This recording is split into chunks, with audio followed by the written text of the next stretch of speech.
Hello students, स्वागत है आप सभी का अपने अपने चैनल पर मैथ्स लर्न पर। और आज मैं आपके साथ डिस्कस करूंगा क्लास 10th का चैप्टर नंबर 1 जिसका नाम है रियल नंबर। तो इस चैप्टर में बेसिकली हम कह सकते हैं कि जो 10th क्लास का सिलेबस स्टार्ट होता है उसमें सबसे पहला आपको टॉपिक जो पढ़ना है वो टॉपिक है फंडामेंटल थ्योरम ऑफ अरिथमेटिक। उसके बाद हम पढ़ेंगे प्राइम फैक्टराइजेशन मेथड, जिसके बेस पर हम देखेंगे कि एचसीएफ कैसे निकालते हैं, एलसीएम कैसे निकालते हैं। फिर इन दोनों के बेस पर हम एचसीएफ, एलसीएम और दो नंबर्स उनके बीच का रिलेशन देखेंगे। उसके बाद हम मूव करेंगे इरेशनल नंबर वाले पार्ट पर कि नंबर्स को जैसे √2 है या जो इरेशनल नंबर का प्रूफ है वो किस तरीके से होता है। ठीक है, तो बिना किसी देरी के लेक्चर को शुरू करते हैं। देखिए, तो थ्योरम है fundamental theorem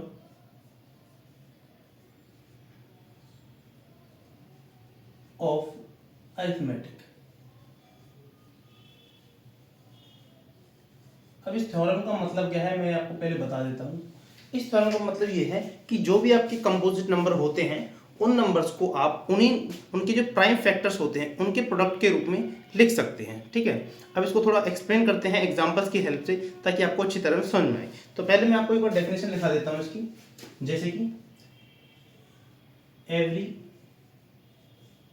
composite number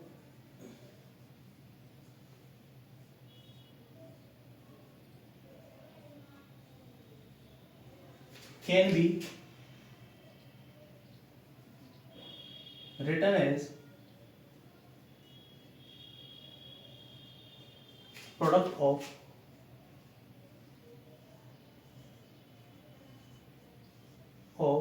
its prime factors।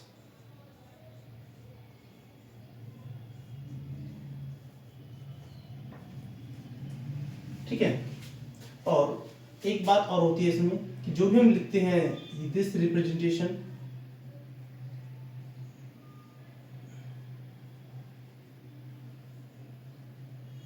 Is unique. अब इसका मतलब समझ लेते हैं। इसमें बताया गया है कि जितने भी कंपोजिट नंबर हैं, every composite number can be written as product of its prime factors and this representation is unique. इसका मतलब कि आपके पास जितने भी जो कंपोजिट नंबर है, चाहे वो 4 हो या वो 6 हो या फिर वो 10 हो या फिर वो 12 हो, इनको हम लिख सकते हैं कि जो प्राइम नंबर्स होते हैं उनके प्रोडक्ट के रूप में। जैसे 4 के जो प्राइम फैक्टर्स होते हैं 2 होता है, तो 2 इंटू 2 4 को हमने ऐसे लिखा।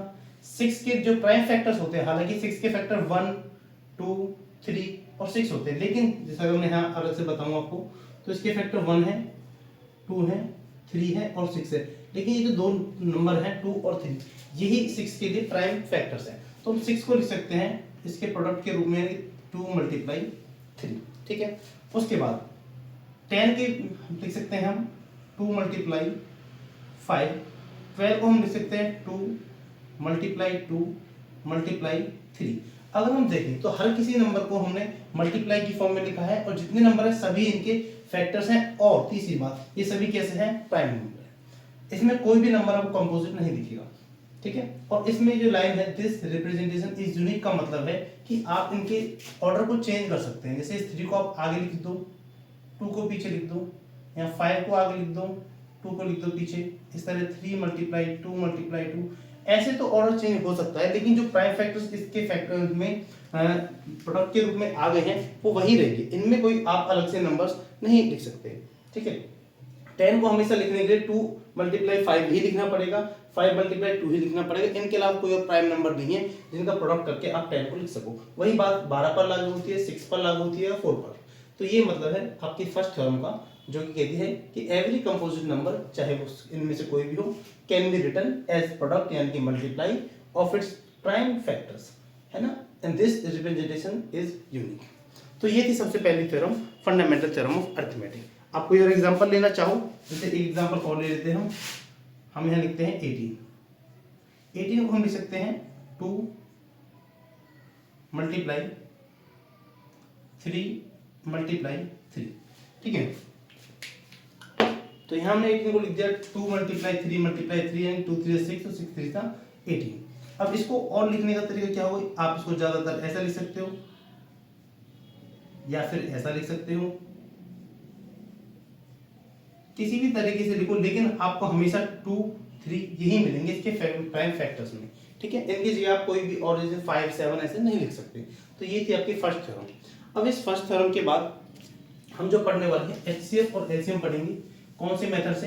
प्राइम फैक्टराइजेशन मेथड से, ठीक है। अब ये नंबर्स वैसे तो प्राइम फैक्टर्स हैं, सभी हैं, लेकिन कई बार आपने ये वाला मेथड देखा होगा, जैसे हम 18 के अगर प्राइम फैक्टर्स करते हैं तो ये वाला मेथड आपने सीखा होगा। 2 से 18 को डिवाइड करेंगे 9 टाइम, फिर 2 से 9 को 2 से नहीं होगा, फिर हम 3 से इसको डिवाइड करेंगे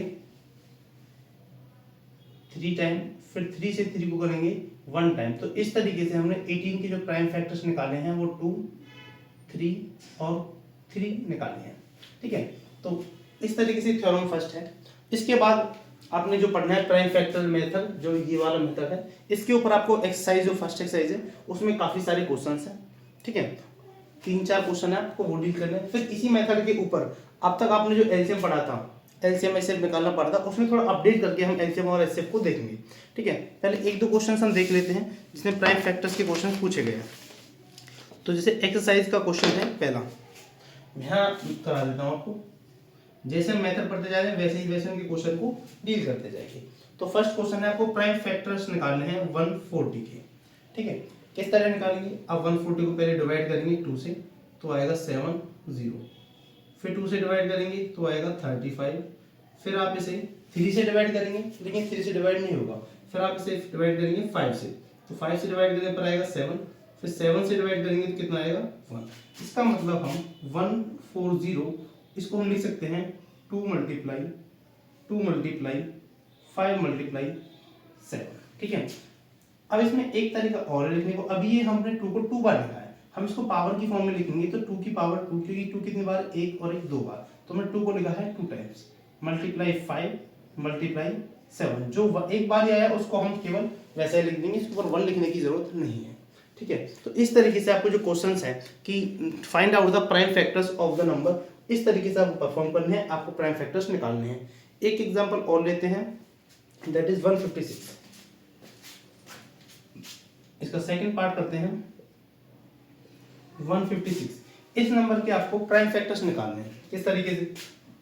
देखिए, पहले हम 2 से डिवाइड करेंगे 7, 2 7 14, यहाँ बनेगा 8, 2 8 16, फिर इसको 2 से डिवाइड करेंगे 2 3 6, 2 9 18। अब ये नंबर 2 से डिवाइड नहीं होगा, लेकिन अब इसको हम 3 से डिवाइड करेंगे, 3 1 3, 3 3 9। अब इसको सीधा डिवाइड करेंगे हम 13 से। ध्यान रखना, आप यहाँ पर कभी भी जब ये डिवाइड कर रहे हो, ये मेथड अप्लाई कर रहे हो, तो आपको यहाँ पर कोई भी कंपोजिट नंबर नहीं लेना है। आपको जितने भी नंबर लेने हैं वो सभी कैसे होने चाहिए? प्राइम नंबर होने चाहिए। इस 156 को हम लिखेंगे 156 is equal to 2 multiply 3 multiply 13। अब यहाँ पर 2 टाइम्स आया है तो 2 की पावर 2 लिख देंगे, मल्टीप्लाई 3 और मल्टीप्लाई 13। तो इस तरीके से आपकी जो एक्सरसाइज का फर्स्ट क्वेश्चन है वो डील करना है कि किसी नंबर्स के प्राइम फैक्टर्स किस तरह फाइंड आउट करने, जी इस तरह करेंगे। आपने देखा कि पहली थ्योरम फंडामेंटल थ्योरम अर्थमेटिक है, वो ये सब इस तरीके से एग्जाम्पल, और फर्स्ट क्वेश्चन एक्सरसाइज का जो इस तरह आपको डील करना।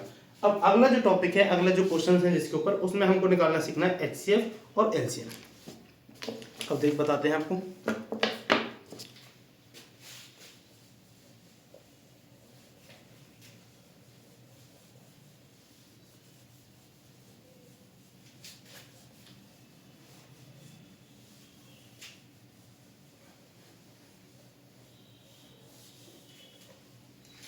देखिए, नेक्स्ट टॉपिक है एचसीएफ एंड एलसीएम। तो पहले मैं यहाँ कुछ लिख रहा हूँ HCF of A and B, यानी कि ए और बी दो नंबर्स हैं जिनका हमको एचसीएफ निकालना है। तो किस तरीके से निकालेंगे?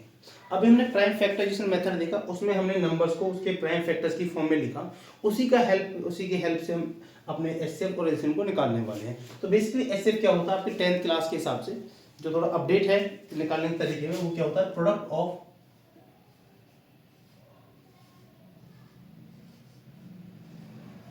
of its smallest power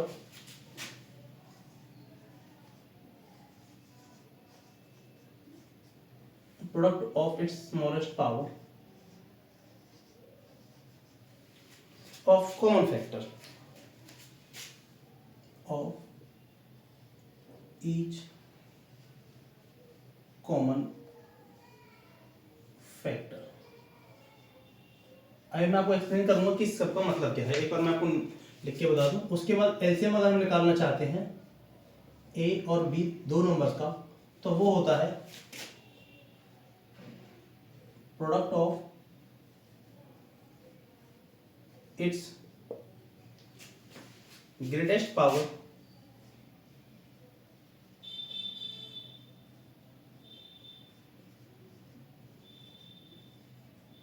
of each involve factor. ठीक है, अब इन दोनों का मतलब क्या है? ठीक है, अब इन दोनों का मतलब ये है कि आपको एग्जांपल समझाता हूं। मैं एक नंबर लेता हूं यहां पर 12 और एक नंबर लेता हूं मैं 18। ठीक है, हम पहले दोनों को प्राइम फैक्टर्स करते हैं। ठीक है, मैं इसको थोड़ा ठीक से लिख देता हूं। अगर हम 12 के प्राइम फैक्टर्स करते हैं तो ये आएगा 6 टाइम, ये 3 टाइम और ये 1 टाइम। इधर हम 18 के करते हैं तो आएगा 2 से 9 टाइम, 3 से 3 टाइम और 3 से 1 टाइम। हमने यहाँ पर 12 को लिखा 2 मल्टीप्लाई 2 मल्टीप्लाई 3 और 18 को यहाँ पर हमने लिखा है 2 मल्टीप्लाई 3 मल्टीप्लाई 3। पहले जब आप एचसीएफ निकालते थे तो इस तरीके से करते थे कुछ कि ये कॉमन है और ये भी कॉमन है, इस तरीके से फिर का मल्टीप्लाई करके लिख देते हैं। अब थोड़ा मेथड में अपडेट करेंगे हम। 2 यहाँ कितनी बार है? 2 टाइम से 1 और 1 2 टाइम, तो हम यहाँ लिख देंगे 2 की पावर, जैसे हमने थोड़ी देर पहले सीखा था। यहाँ पर 3 1 टाइम है तो हमने 3 को 3 लिखा। आगे देखते हैं तो यहाँ पर 2 1 टाइम आया है और 3 यहाँ पर 2 टाइम आया। अब आ जाते हैं अपनी डेफिनेशन पर, या कह सकते हैं जो हमने यहाँ पर बात लिखी है कि अगर एचसीएफ निकालना है आपको दो नंबर्स का ए और बी, यहाँ पर क्या है 16 और 18, यानी कि हम यहाँ पर एचसीएफ निकालना चाहते हैं 12 का और 18 का। तो हमने यहाँ देखा है कि product of it's smallest power of each common factor. इसका मतलब इन दोनों में जो फैक्टर कॉमन है पहले आपको उनको लिख लेना है। तो कॉमन 2 है और कॉमन 3, यानी दोनों ही कॉमन है, तो मैं लिखेंगे 2 मल्टीप्लाई 3। अब यहाँ पर बात की गई है स्मॉलेस्ट पावर की, तो यहाँ पर 2 की जो पावर स्मॉलेस्ट है उसको आप यहाँ पर लिख देंगे। जैसे यहाँ 2 की पावर 2 है, यहाँ पर 2 की पावर 1 है, तो जो पावर छोटी है यानी स्मॉलेस्ट है यानी कि 1, तो हम यहाँ 2 की पावर 1 लेंगे। यहाँ 3 की पावर स्मॉलेस्ट कितनी है 1, तो यहाँ 3 की पावर 1 लेंगे और दोनों को सॉल्व कर देंगे। कितना आ जाएगा 6, तो 6 क्या हो गया 12 और 18 का एचसीएफ हो गया। उसके बाद अगर हम एलसीएम की बात करें 12 का और 18 का, तो यहाँ हमको लेना होता है product of it's greatest power of each involving factor. जितने भी फैक्टर यहाँ पर इन्वॉल्व हैं, जितने भी सभी को आपको लिख लेना। तो यहाँ पर 2 है 3 है, सभी को लिख लेंगे। अब जैसे यहाँ पर भी 2 3 रिपीट हो रहा है तो लिखना आपको एक बार ही है। जो भी आपको यहाँ दिख रहे हैं फैक्टर्स उन सबको यहाँ पर लिख देंगे। 2 दिख रहा है तो हमने 2 लिख दिया, हमको 3 दिखाई दिया तो हमने 3 भी लिख दिया। अब यहाँ पर बात करिए ग्रेटेस्ट पावर की, तो ग्रेटेस्ट का मतलब जो बड़ी वाली पावर है उसको लेना है। तो 2 और 1 में से बड़ी पावर 2 है, तो हम यहाँ पर 2 की पावर 2 लिखेंगे। 3 की पावर 1 और 3 की पावर 2 में से बड़ी वाली पावर कितनी है 2, तो यहाँ पर भी क्या लिखेंगे हम 2 लिखेंगे। अब इसको सॉल्व कर देंगे। 2 की पावर 2 का मतलब होता है 4 मल्टीप्लाई 3 की पावर 2 का मतलब होता है 9। आप इसे सॉल्व करेंगे तो वैल्यू आएगी 36। इसका मतलब दो नंबर्स 12 और 18 का एचसीएफ 6 आया है और एलसीएम 36 आया है। ठीक है, अब इसमें इत्तेफाक की बात यह है कि दोनों ही जो फैक्टर है कॉमन भी हैं और इन्वॉल्विंग सेम है। तो इसलिए हम एक क्वेश्चन और लेते हैं जिसमें थोड़ा अलग है। जैसे कि हम नेक्स्ट क्वेश्चन लेते हैं 26 और 91। मैं इसको रफ कर देता हूं।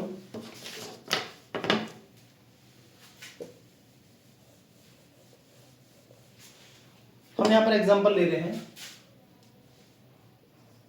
26 का और 91 का, यानी कि इसको हम ए मान लेते हैं, इसको बी मान लेते हैं। तो दोनों का हमको एचसीएफ भी निकालना है और एलसीएम भी निकालना है। तो कैसे निकालेंगे? पहले 26 का प्राइम फैक्टर्स करेंगे तो ये कितना आएगा 13 टाइम और 13 से करेंगे तो 1 टाइम। 91 का करेंगे ये जाएगा आपका पहले 7 से होगा 13 टाइम और फिर 13 से हो जाएगा 1 टाइम। ठीक है, अब इनको थोड़ा लिख लेते हैं अरेंज करके। तो 16 को हम लिख सकते हैं 2 मल्टीप्लाई 13 और 91 को हम लिख सकते हैं 7 मल्टीप्लाई 13, दोनों ही एक बार है तो हमने पावर में नहीं लिखा, इसका मतलब दोनों एक ही बार आए हैं। अब हम इनका निकालना चाहते हैं, यहाँ पर लिख लेते हैं। पहला काम है इनका HCF निकालना, 26 का और 91 का। तो हमें पता है HCF निकालने के लिए क्या करना होता है। HCF निकालने के लिए हमें चाहिए product of smallest power of each common factor, मतलब कि जितने भी फैक्टर कॉमन है इन दोनों के अंदर 2, 13, 7, 13 में जो कॉमन है यानी कि 13 उसको हमको लिख लेना है। क्या 13 के अलावा कॉमन है कोई? जी बिल्कुल नहीं। हम दोनों की बात करें तो केवल 13 ही एक ऐसा फैक्टर है जो इसके अंदर भी है और इसके अंदर भी है, तो हमने वो कॉमन फैक्टर यहाँ लिख लिया। अब बात करते हैं इसकी पावर कैसी होनी चाहिए। इसकी पावर छोटी होनी चाहिए, स्मॉलेस्ट। तो सबसे छोटी पावर में 1 है तो 1 लिख देंगे। इसका मतलब यही जो इसका क्या हो जाएगा, HCF हो जाएगा। ठीक है, अब हम एलसीएम निकालना सीख लेते हैं। इसका एलसीएम 26 का और 91 का। एलसीएम निकालने के लिए यहाँ पर बात बोलेगी ईच इन्वॉल्विंग फैक्टर, जितने भी फैक्टर आपको नजर आ रहे हैं सबको आपको यहाँ लिख देना है। तो हमें क्या नजर आ रहा है, यहाँ पर 2 है, 7 है और 13 है, सभी को लिख लिया है। अच्छा, और बात करें पावर की, तो पावर हमको लेनी है यहाँ पर ग्रेटेस्ट। पावर सबकी पावर 1 है तो हमने एक बार लिख दिया। इस सबकी मल्टीप्लाई करेंगे तो 14 मल्टीप्लाई 13, तो इसकी वैल्यू आपके पास आ जाएगी यहाँ पर, दैट इज 182। तो ये इसका HCF हो जाएगा, सॉरी एलसीएम, और ये हो जाएगा इसका HCF। तो ये था कि अब जो आपका नया तरीका है, नया तरीका नहीं है, बस थोड़ा सा अपडेट के साथ बता रहे हैं कि एलसीएम और HCF किसी नंबर्स का निकालना हो तो किस तरीके से निकालेंगे। तो ये क्वेश्चन 2 नंबर्स के लिए था कि अगर आपको 2 नंबर्स का HCF एलसीएम निकालना हो तो इस तरीके से आप परफॉर्म करेंगे। अब जरूरी थोड़ी है कि 2 ही नंबर का आपको HCF एलसीएम निकालें, आपको 3 नंबर का पूछा जा सकता है। तो चलो एक एग्जाम्पल करते हैं हम जिसमें 3 नंबर्स का HCF और एलसीएम पूछा जाए। ये आप देख लीजिए एक बार, चाहे तो स्क्रीनशॉट ले लें, उसके बाद आगे बढ़ते हैं। देखिए नेक्स्ट क्वेश्चन करते हैं, इसी का एक एग्जांपल। आपकी एक्सरसाइज में इस तरीके काफी क्वेश्चन है, सभी को अगर मैं यहाँ कराता हूँ तो आपका टाइम ज्यादा वेस्ट होगा। आप मेथड सीखिए और अपने आप से खुद से प्रैक्टिस कीजिए। अगर आपसे नहीं होता है तो आप कमेंट कर सकते हैं, उसके बाद फिर मैं आपके सॉल्यूशन के लिए आपको जो अवेलेबल होगा प्रोवाइड करा दूंगा। तो अगला क्वेश्चन है, हमें HCF भी निकालना है, एलसीएम भी निकालना है, 12 का, 15 का और 21 का। 3 नंबर हैं इस बार, दैट इज 12, 15 और 21। ठीक है, पहला काम है इनके प्राइम फैक्टर्स करना। तो 2 के प्राइम फैक्टर्स होते हैं इस तरीके से। अगर 15 के करें तो 15 के भी इस तरीके से हो जाएंगे, और 21 के करें तो इस तरीके से हमको लिख देना है। मैं सभी को इकट्ठा लिख दे अरेंज करके। 12 को हम लिखेंगे, 2 कितनी बार है, 2 1 और 1 2 बार है, तो 2 की पावर हमको लिखनी है 2। मल्टीप्लाई 3 एक बार है तो 3 को एक बार लिख देंगे। यहाँ पर 15 की पावर जो लिखेंगे 15 को तो वो है 3 मल्टीप्लाई 5, और 21 को अगर लिखें तो 21 को लिखना होगा 3 मल्टीप्लाई 7। रूल सब में एक ही है कि HCF की बात करें तो कॉमन फैक्टर और स्मॉलेस्ट पावर, और एलसीएम की बात करें तो सभी फैक्टर्स को लेना है और सबसे बड़ी पावर लेनी है। तो पहले हम निकाल लेते हैं सभी का HCF ऑफ 12, 15 एंड 21। तो हमें लेना है तीनों के अंदर जो कॉमन हो। HCF का मतलब कॉमन फैक्टर जितने भी हैं, तो अगर हम सब में देखें तो 3 इसमें भी है, 3 यहाँ पर भी है और 3 यहाँ पर भी है, यानी कि हमको कॉमन फैक्टर लेना है 3। अब इस 3 की सबसे पावर कौन सी लेनी, छोटी वाली पावर। तो 3 में 1 सब में 1 है, इसका मतलब 3 की पावर 1 आएगी और यही आपका क्या हो जाएगा, HCF हो जाएगा। ठीक है, अब हम बात करते हैं एलसीएम की। एलसीएम आपको निकालना है 12 का, 15 का और 21 का। तो यहाँ पर बात की गई ईच इन्वॉल्विंग फैक्टर, मतलब जितने भी आपको फैक्टर यहाँ पर दिख रहे हैं आपको सब ले लेने हैं। 2 है, 3 है, 5 है, 7 लेना सबको एक बार ही, ऐसा नहीं 3 यहाँ भी है यहाँ भी तो अलग लिख दिया, वो पावर्स में आ जाता है। ठीक है, तो हम यहाँ लिख देते हैं 3 से पहले 2 है, फिर 3 है, फिर उसके बाद 5 है, उसके बाद 7 है। ठीक है, सभी फैक्टर्स आ चुके हैं, 2 आ गया, 3 आ गया, 5 आ गया और 7 भी आ गया। अब हमें पता है इसमें कौन सी पावर लेनी है, सबसे बड़ी यानी कि ग्रेटेस्ट पावर लेनी है हमको इन सब में। तो 2 की पावर सबसे ज्यादा कितनी है, 2 है, तो यहाँ पर हम 2 की पावर कितनी लेंगे जी, 2 लेंगे। 3 की पावर सब में 1 है तो इक्वल है तो 1 ले लिया। 5 भी 1 टाइम आया है और 7 भी एक ही टाइम पर आया। इसको आगे अगर सॉल्व कर दें फर्दर तो इसकी वैल्यू आती है 420। तो इसका मतलब आपका जो एलसीएम बन के आएगा वो आएगा 420। ठीक है। इसके बाद एक दो क्वेश्चंस और हैं इसमें, आपकी बुक अगर देखी जाए तो। चलो बाकी सभी इसी टाइप क्वेश्चन है, आप आराम से इनको कर पाएंगे। ठीक है, ये एक मेथड था सिखाने के लिए कि अब आपको जो एचसीएफ एलसीएम थोड़े नए तरीके से इस अंदाज में आपको निकालना होगा। ठीक है, आगे जो नेक्स्ट टॉपिक है हम उस पर मूव करते हैं। नेक्स्ट वाला टॉपिक है कि आपको मान लो एक यूनिट डिजिट पर जीरो आता है। कई बार क्वेश्चन पूछा जाता है कि क्या 4 की पावर n या 6 की पावर n कभी भी जीरो पर एंड होगा। तो इसके लिए एक छोटा सा कंसेप्ट होता है, बेसिकली आता इसी से है, बस मैं आपको रिकॉल करा देता हूं।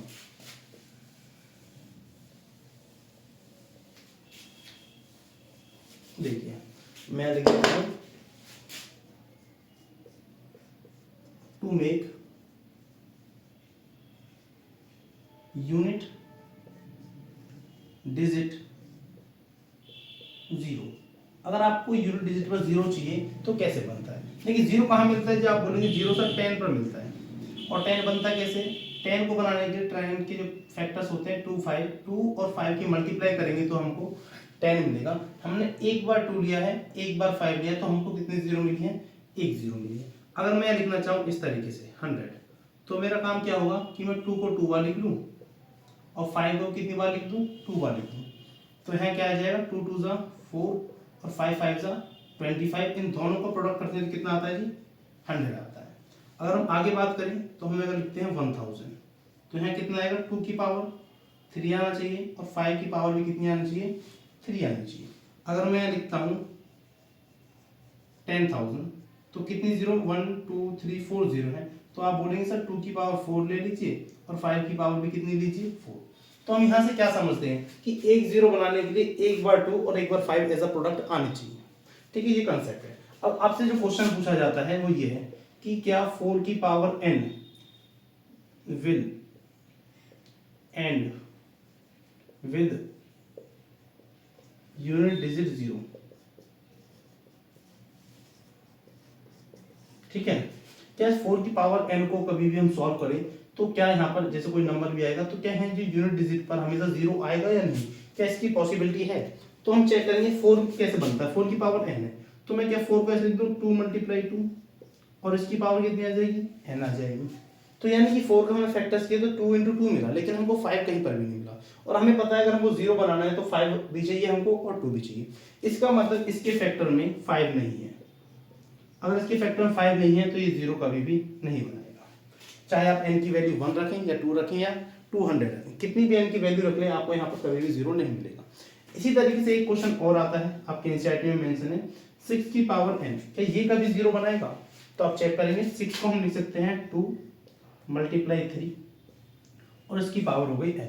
तो यहाँ पर भी 2 है लेकिन 5 यहाँ पर नहीं है, तो ये भी कभी भी यूनिट डिजिट पर जीरो नहीं बनेगा। तो इस तरीके से हम इस क्वेश्चन तक पहुंच चुके हैं।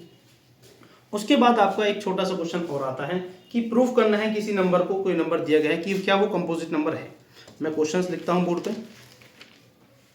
क्वेश्चन ये है कि 7 × 11 × 13 + 13, क्या ये एक कंपोजिट नंबर है या फिर नहीं है? तो देखिए इसको कैसे प्रूफ करना है।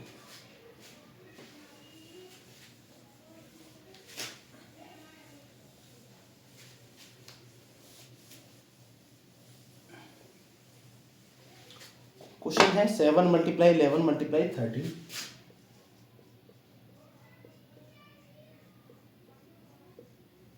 और प्लस में है 13। ये आपको सवाल दिया गया है, प्रूफ करना है कि क्या ये कंपोजिट नंबर है।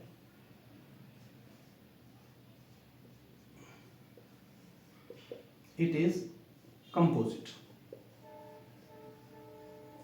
अब कंपोजिट की बात करें तो आपको पता होना चाहिए कंपोजिट नंबर वो नंबर होता है जिसके अंदर फैक्टर्स हमेशा 2 से ज्यादा हो। मैं लिख देता हूं ब्रैकेट में मोर देन 2 फैक्टर होने चाहिए, जिसके लिए मोर देन 2 फैक्टर्स। अगर हम यहाँ पर इस नंबर के फैक्टर्स को 2 से ज्यादा प्रूफ कर देते हैं तो क्या आ जाएगा? एक कंपोजिट नंबर आ जाएगा। आप बोलेंगे सर यहाँ मल्टीप्लाई में 1 2 3 तो पहले लिखा हुआ है, लेकिन प्लस पे एडिशन में 13 भी। ऐसा हो सकता है कि ऐड 13 ऐड करने के बाद यहाँ कुछ नंबर ऐसा चेंज हो जाए कि फैक्टर 2 बने, तो हो सकता है 2 से ज्यादा बने। तो इसको पहले सॉल्व कर लेते हैं। सॉल्व करने का तरीका क्या है? देखिए हमको यहाँ पर 13 दिख रहा है, इधर भी हमको 13 दिख रहा है, तो क्यों ना मैं इस 13 को कॉमन लेके बाहर लिख लूँ। अगर मैं इस पूरी टर्म में से 13 को बाहर निकालता हूँ तो यहाँ बचता है 7 मल्टीप्लाई 11, फिर बीच में बचता है प्लस, और यहाँ 13 जब बाहर चला जाएगा, कॉमन लेने का मतलब आपको पता होना चाहिए कि हम 13 को 13 से डिवाइड करें तो क्या बचेगा जी, यहाँ पर 1 बचेगा। आगे सॉल्व करते हैं। 13 मल्टीप्लाई 77 प्लस 1, आगे फर्दर सॉल्व करेंगे। 13 मल्टीप्लाई 78, और आगे हम इस 78 है इसको लिख सकते हैं 13 मल्टीप्लाई 6, 13×6 = 78। अब आप इस 6 को भी आगे थोड़ा और फर्दर अगर आप इसको कैटेगराइज कर दें या फैक्टराइज कर दें तो इसको लिखेंगे 3 मल्टीप्लाई 2। तो अब हमने यहाँ चेक कर दिया फैक्टर कितने, 2, 3, 13 और 13। तो यहाँ पर इसके कितने फैक्टर हुए, 1, 2, 3, 4, हालांकि दोनों में एक ही फैक्टर रिपीट हो रहा है, तो 3 फैक्टर तो हो चुके हैं जो कितने से हैं, 2 से ज़्यादा है। वैसे काउंट करें तो 4 फैक्टर, लेकिन 13 2 बार है, तो फिर भी हम देखें तो 2 से ज़्यादा ही फैक्टर है। अगर फैक्टर 2 से ज़्यादा है तो हम लिख देंगे yes it is composite number.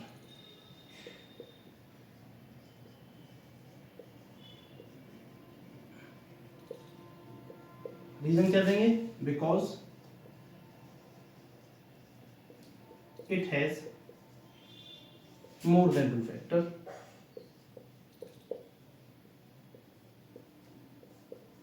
इसलिए क्या है, कंपोजिट नंबर है। इसी टाइप का एक इसका पार्ट और है जो कि आपके लिए होमवर्क में है, आप खुद से उसे प्रैक्टिस करेंगे ताकि आपको भी पता चले कि आप क्या सीख पा रहे हो। अगर आपसे नहीं होता है तो आप कमेंट कर देंगे ताकि मैं आगे जो लेक्चर बनाऊंगा उसमें उस क्वेश्चन की सॉल्यूशन आपको प्रोवाइड कर दूंगा। एक क्वेश्चन और है आपकी एक्सरसाइज में, लास्ट क्वेश्चन है कि आई थिंक क्वेश्चन मेरे को नाम से रिवाइंड नहीं है, लेकिन इस तरह से है कि 2 पर्सन होते हैं तो एक सर्कुलर राउंड उसमें मारना है। इस तरह से लास्ट क्वेश्चन है, आई थिंक 6 और 7 क्वेश्चन है, आप देख लेंगे। एक सर्कुलर पार्क है, अब 2 बंदे हैं उसमें, एक ए है एक बी है, कोई भी नाम से हो सकते हैं। तो कहा जाता है कि ए जो है वो उसको 18 मिनट में पूरा सर्कुलर चक्कर मार के पूरा यहाँ तक आ जाता है, और बी है वो इसको 12 मिनट लेता है, मिनट में है। अगर ए इसके पूरा राउंड पूरा करता है तो 18 मिनट लेता है और बी पूरा राउंड लेने में 12 मिनट लेता है। अगर वो इसी पॉइंट से स्टार्ट करते हैं, 0 पॉइंट से, तो बाद में आकर पहली बार वो एक साथ कब मिलेंगे, ऐसा कुछ क्वेश्चन है ये।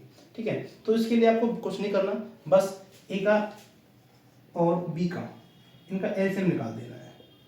आपने देखा था पहले एलसीएम ऑफ ए कितना है 18 और बी कितना है 12। ये थोड़ी देर पहले जब हमने क्लास शुरू की थी उसमें हमने इसका एलसीएम निकाला था जिसकी वैल्यू कितनी आई थी, 36 आई थी। तो इसी तरीके से आपकी जो फर्स्ट एक्सरसाइज है 1.1 चैप्टर है रियल नंबर, ये आपकी खत्म होती है।